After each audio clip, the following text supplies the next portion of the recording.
For today's video ay alamin natin kung dapat na nga bang ipagpag yung mga buried female natin. Marami pa rin kasing nagkakamali sa ganitong proseso. Kaya tara, ituro ko sa inyo.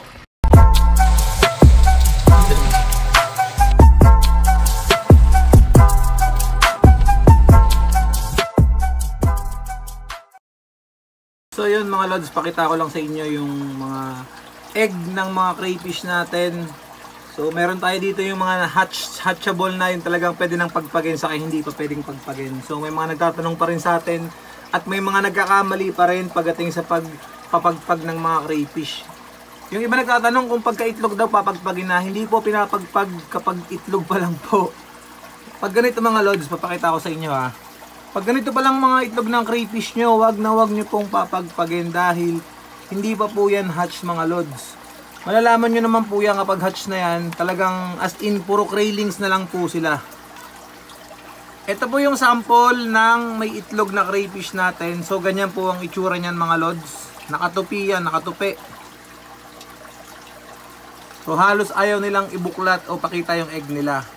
So yung ganyang kulay po ng itlog ng crayfish natin, yan po ay mga nasa 2 weeks old na po yung mga yan. Ibig sabihin po, antay pa po kayo ng mga 3 weeks bago ma-hatch yung mga yan. So same lang din po yan dito sa isa natin. Ito naman po, ito po yung mga 1 week old pa lang mahigit. So nakita niyo yung difference ng kulay nila, ibang iba po talaga. So ito po ay medyo yellow or green ng konti. Yung isa naman natin ay medyo orange na talaga. Ayan, so orange na po yung kulay niyan. Hindi masyadong mabukalods kasi ayoko ring galawin kasi baka pumiglas. Pag pumiglas yung ganyan mga itlog natin na ganyan. Ayan, pag pumiglas yan lods, tanggalan yung mga yan. Especially sa mga ganito, yung mga green pa lang. Wag nyong gagalawin to kung hindi kayo marunong humawak. Ayan oh. Yung halos green pa lang na itlog. Wag nyong gagalawin yan mga lods. Kung ayaw nyong mapagpag yung mga itlog ng crayfish nyo at magkandalaglagan. Kapag nalaglag na po yung mga itlog niyan, hindi na po yan may babalik. Kaya wag nyo pong gagalawin yan. So ngayon guys, papakita ko naman sa inyo yung mga halos pagpagi na talagang agaantay na lang na makawala yung mga craylings nila. So dito yan sa aquarium natin mga lods. Pakita ko sa inyo. So ilipat ko lang to ulit. So ito mga lods, pakita ko lang yung difference ng may itlog sa mahahatch na. Ito yung mga mahahatch natin, nakabuka na talaga yung mga buntot ng mga yan. Unlike dun sa kanina na pinakita natin sa inyo, nakatiklop talaga yung buntot nila at pinoprotektahan nila yung egg nila.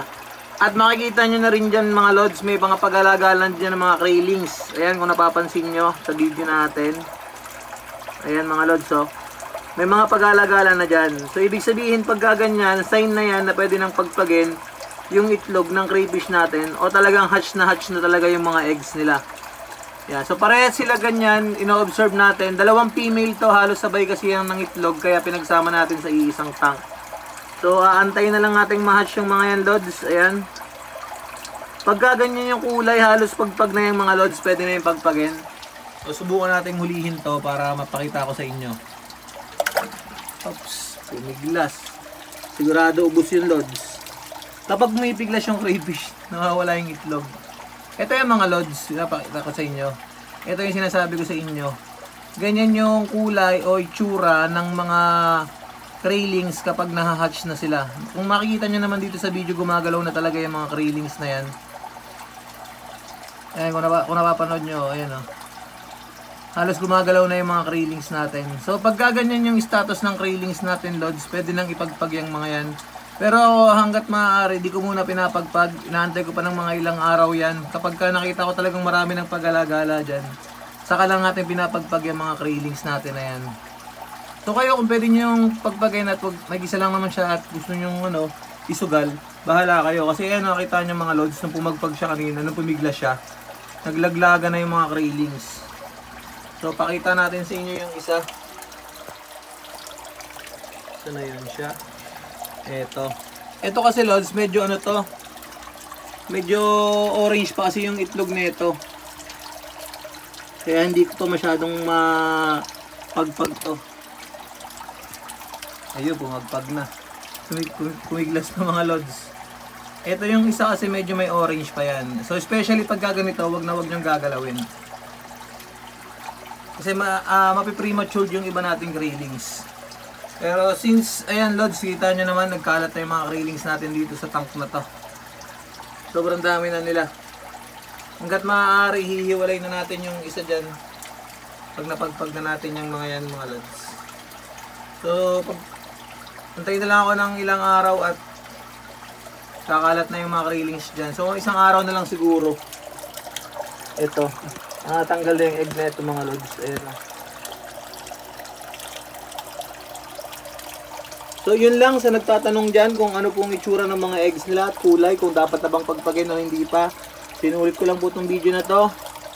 At sana po may natutunan kayo sa video natin na yan, dun sa pagtingin ng kulay at pagtingin kung tama na bang ipagpag yung itlog nila. So yun, sa mga bagong tambay sa channel natin, pakiclick nyo na lang din po yung notification bell icon, yung subscribe button, para na-update ko kayo tuwing gagawa ko ng mga video tungkol sa pag-aalaga ng ARC. Maraming salamat po and happy crayfish farming po sa lahat.